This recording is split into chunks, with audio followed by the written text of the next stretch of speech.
Hello, and welcome to Flip the Coin Onto Its Edge.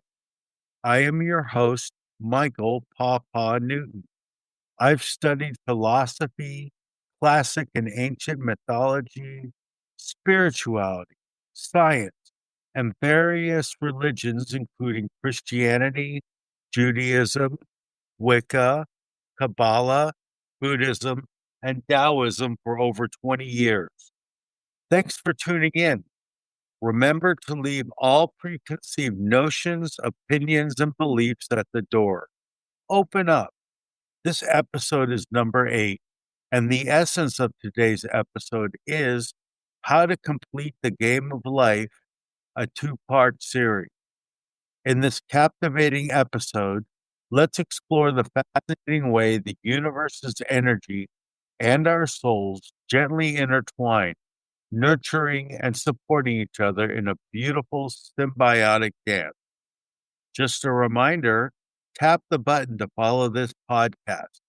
Now into our show.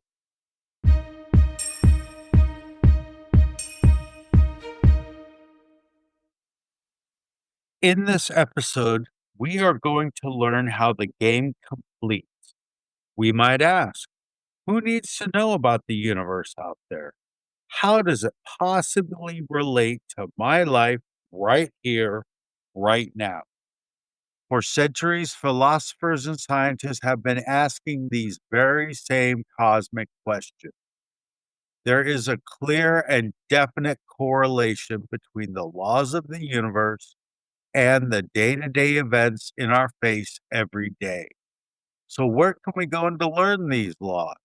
Scientists, psychologists, doctors, school teachers, philosophers. Each has its own set of laws. Do we really have the time to learn all these various branches of knowledge? There is a seed behind all branches of knowledge, a seed that contains all the laws that govern reality. Where is this seed? How come we don't perceive it? As we've learned, we are limited by our 5 senses. A guy comes home and finds that his ceiling is leaking. He plugs it up with caulking and a sealant. The next day, a new leak springs up in a section of the wall. He plugs it up and patches it. The next day, there's yet another leak, this time back in the ceiling. This goes on for weeks. He ends up with 47 patches across the walls and ceilings of his home. It looks terrible. If you were observing the situation from the outside, what might you suggest to this guy before he spends so much time patching his walls? One leaky pipe is probably behind all the leaks occurring in the home, but the pipe is concealed. And so the guy wastes time, money, and energy treating all symptoms, dealing with all the effects instead of correcting the one singular cause. The law of cause and effect always governs the game of life, but there's a problem. Our 5 senses always filter out the cause. All we perceive are the symptoms, the effects. We never detect the seed and root source. We only observe the branches. Our 1% world is a realm of branches and symptoms. The 99% world is a realm of seeds and causes. Consequently, for most of us, the leaky house story is a metaphor for life, full of leaks. We spring leaks in our business. Another one pops up in our relationships. They occur in health, both emotionally and physically. We fix one area of our life only to find another leak somewhere else. Our lives end up looking like messy patchwork. The ultimate source of all the leaks in our lives is always a hidden connection behind all of our problems, no matter how separate they appear to be from one another. Always remember that. In order to help us get to the seed and cause behind the obstacles that prevent us from achieving true fulfillment, let's now explore the seed cause behind our existence. What is the seed of our world? Back in April of 92, the Hubble telescope detected the element boron in a star estimated to be 15 billion years old. This was significant because it was previously believed that only the lightest elements, hydrogen, helium, and lithium, formed during the Big Bang. This discovery suggested that other elements could have been created by energetic events during the birth of the Milky Way galaxy. This was startling evidence supporting the theory of the Big Bang. Scientists were ecstatic after spending billions of dollars on research.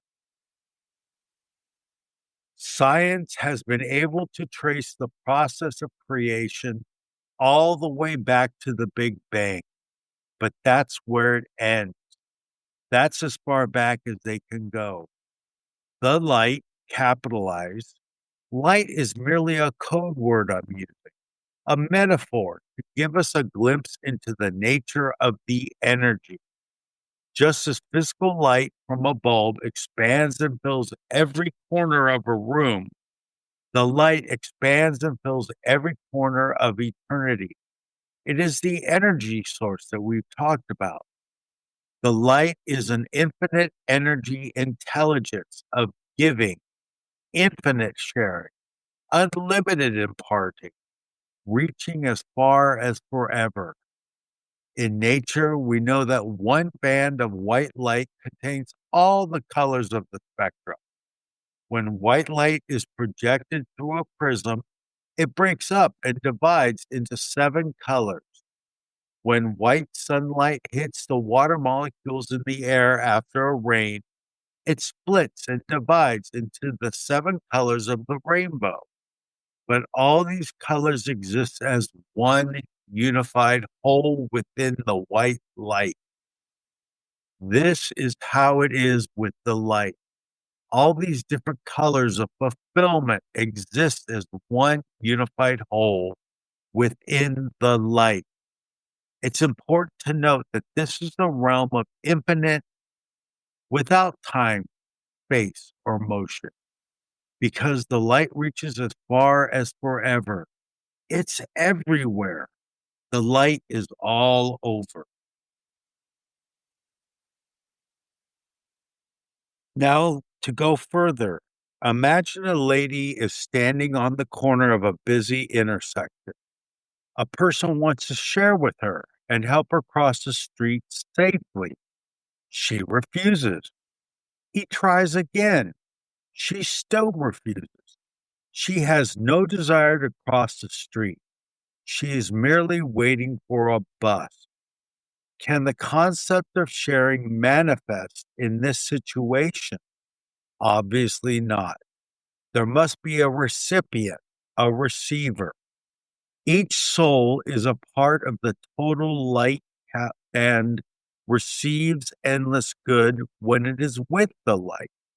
It is awash in the infinite nature of sharing.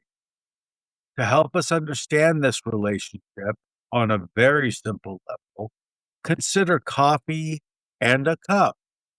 Think of coffee as being the light. Think of the cup as the soul that reveals and contains the light. The coffee's purpose is to fulfill the cup. The cup's purpose is to receive the coffee. The essence of the soul is an infinite desire to receive. For every type of pleasure and every measure of fulfillment that the light issues forth, there is a corresponding desire to receive within the soul. So we have cause and effect, action and reaction, energy and soul, sharing and receiving.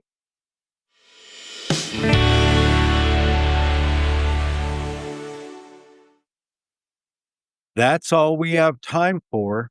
Thanks for tuning into this week's episode. Today, we learned about the leaks in our lives and where their source is. We learned the light is an infinite energy force that is alive throughout the whole of totality. Next time, we'll put the nail in rule number 3 and learn the meaning of life.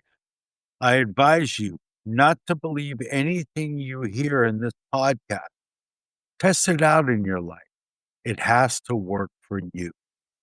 Believing means there's already an element of doubt. The secret to success is to know the laws of life, not to believe in them. When you test these laws and principles, you will come to know. For your own benefit, make room for compelling new ideas. This will allow you to understand and evaluate the teachings more effectively. Quick reminder, click the button to follow this podcast. Remember, God woke you up this morning for a reason. Now go out and find out why.